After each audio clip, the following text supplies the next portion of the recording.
दोस्तों, आज की कहानी थोड़ी सी इमोशनल है। इमोशनल होते हुए भी इसका संदेश बहुत अनमोल है।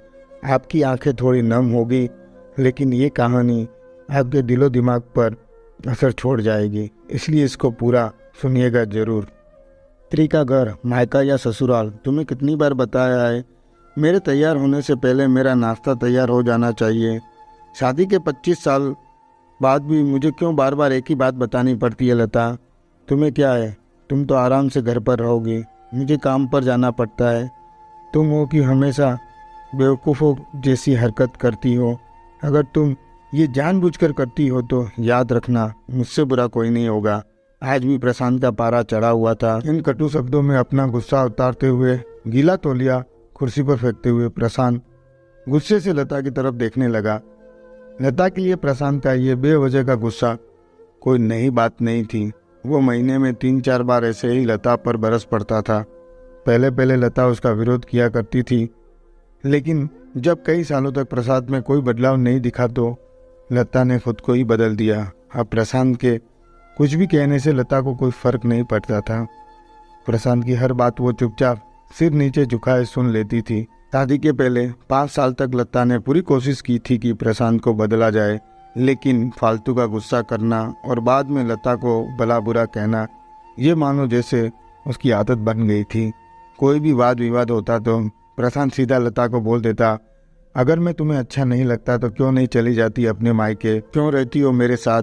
इतना सब कुछ होने के बावजूद लता प्रशांत के साथ रहती थी, क्योंकि उसे अपनी बेटी की फिक्र थी। और वो जाती भी तो कहाँ, अपने बूढ़े हो चुके माँ बाप को इस उम्र में परेशान करना वो नहीं चाहती थी। समाज और लोग क्या कहेंगे, ये भी तो उसे देखना था। वो इतनी पढ़ी लिखी भी तो नहीं थी कि खुद जाकर कोई नौकरी कर सके और अपना और अपनी बेटी का पालन पोषण कर सके। लता को अब अपनी फिक्र नहीं थी, उसको फिक्र थी तो बस अपनी शादी लायक हो रही बेटी की। लता नहीं चाहती थी कि पति पत्नी के झगड़े की वजह से काव्या डिस्टर्ब हो। काव्या की पढ़ाई पूरी हो चुकी थी, उसके लिए अब शादी के रिश्ते आने लगे थे। कई रिश्तों को काव्या ठुकरा चुकी थी। 2-3 महीने बाद एक अच्छा रिश्ता आया। रिश्तेदारों और पहचान के लोगों ने भी लड़के के बहुत गुणगान किए थे। प्रशांत एक शाम अपनी बेटी के पास बैठकर उसे बताने लगा, काव्या बहुत अच्छा लड़का है, पढ़ा लिखा है, बड़ा घर है, बहुत अच्छी नौकरी है। ऐसे रिश्ते बार बार नहीं आते बेटा, इस बार मना मत करना। काव्या अपने पिता से ज़्यादा बात नहीं करती थी, शायद डरती थी या शायद नफरत करती थी, लेकिन आज वो अपनी पूरी हिम्मत इकट्ठा कर बोली, मुझे अभी शादी नहीं करनी है पापा, मैं नौकरी करना चाहती हूँ, खुद अपने पैरों पे खड़े होना चाहती हूँ। हाँ तो उसमें क्या बड़ी बात है, मैंने लड़के से बात की है, वो तुम्हें किसी बात के लिए नहीं रोकेगा। तुम शादी के बाद भी नौकरी कर सकती हो, वो तुम्हें नौकरी के लिए परमिशन दे देगा। प्रशांत बोला, मेरा नौकरी करना या ना करना उसकी परमिशन पर क्यों डिपेंड रहेगा पापा? काव्या ने पूछा। मैं कह रहा हूँ ना, तुम्हें किसी भी चीज़ की कमी नहीं होगी वहाँ।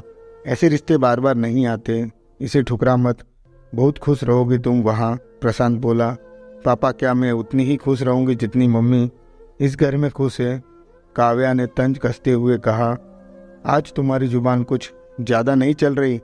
प्रशांत गुस्से से आंखें बड़ी करते हुए बोला, पापा मुझे शादी ही नहीं करनी है, क्योंकि शादी के बाद अगर वो लड़का आपके जैसा निकला तो मैं क्या करूँगी? मुझे आपके जैसा जीवन साथी नहीं चाहिए जो बिना बात के मुझ पर हमेशा चिल्लाए। मुझे कुछ भी अपनी पसंद का लेना हो तो 10 बार सोचना पड़े, कहीं वो नाराज़ ना हो जाए। मेरी तबीयत कैसी भी हो उसे परवाह ना हो, रोटी थोड़ी सी मोटी बन जाए तो घर सर पर उठा ले, उसकी चेकबुक ना मिले तो भी मेरा ही दोस्त निकाले, और हर छोटी मोटी बात पर मुझे मायके जाने के लिए कहे। काव्या ने अपना दिल खाली करते हुए पापा से सब कह दिया। प्रशांत का गुस्सा 7वें आसमान पर था, लेकिन उसके मुंह से एक भी शब्द नहीं फूट रहा था। वो काव्या की बातें सुन रहा था। काव्या उतना ही बोलकर चुप नहीं हुई। आज पहली बार वो अपने पापा के सामने इतना कुछ बोल रही थी। पापा, आपने माँ के साथ हमेशा गलत व्यवहार किया है। आप अपने ऑफिस का गुस्सा बिना सोचे समझे माँ पर उतार देते हैं, कभी इस बात की परवाह भी नहीं करते कि उन्हें कैसा लगता होगा। आपकी बातें सुन सुनकर माँ ने अपना स्वाभिमान खो दिया। प्रशांत आज पहली बार अपने किए बर्तावों को महसूस कर पा रहा था। वो इतना ही बोल पाया, जो तुम्हारा मन है वो करो, मैं तो इतना बुरा हूँ ना। काव्या ने प्रशांत का हाथ पकड़ा और बोला, पापा मुझे सिर्फ एक सवाल का जवाब दे दो, क्या आप चाहोगे कि मेरा पति आपके जैसा हो? अगर आपका जवाब हाँ है तो फिर कर दीजिए मेरा रिश्ता आज ही, और ना है तो मुझे आत्मनिर्भर बनने दीजिए। प्रशांत कुछ भी ना बोल पाया और वहाँ से चुपचाप बाहर चला गया। आज उसे लता के सामने जाने में भी शर्म आ रही थी। चलते चलते उसकी आंखों से आंसू बह रहे थे। प्रशांत ने आज से अपने आप को बदलने का निश्चय किया। अगले दिन से लता ने अपने पति में काफ़ी बदलाव देखा। वो सोचने लगी कि जो हिम्मत काव्या ने दिखाई है, वो हिम्मत अगर मैं पहले ही दिन दिखा देती तो आज शायद परिस्थिति कुछ और होती। अब काव्या पढ़ लिख कर अच्छी नौकरी करने लगी थी और 3 साल बाद उसके लिए एक अच्छा रिश्ता आया।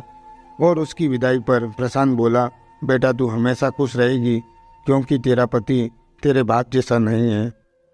प्रशांत की ये बात सुनकर लता और काव्या की आंखों से आंसू बहने लगे।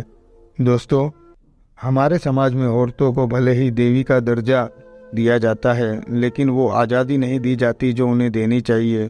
उन्हें बचपन से ही बताया जाता है कि वो पराया धन है। स्कूल से आने में देर हो जाए तो पिटाई मिलती है, मोबाइल पर बातें करते हुए दिख जाए या खिड़की से झांकते हुए दिख जाए तो शक किया जाता है। माँ बाप का घर तुम्हारा नहीं है, पति का घर ही तुम्हारा घर है। जीवन भर ये बातें बता बता कर उन्हें ससुराल भेज दिया जाता है, और एक दिन किसी छोटे मोटे झगड़े में ससुराल वाले से उसे सुनना पड़ता है कि इस घर को छोड़ दो और मायके चली जाओ। अब आप ही बताओ दोस्तों, ऐसी स्त्रियों का सच्चा घर कौन सा है? आखिरकार वो किस घर को अपना कहे? कहानी अच्छी लगी हो तो लाइक, शेयर और कमेंट जरूर करना। धन्यवाद।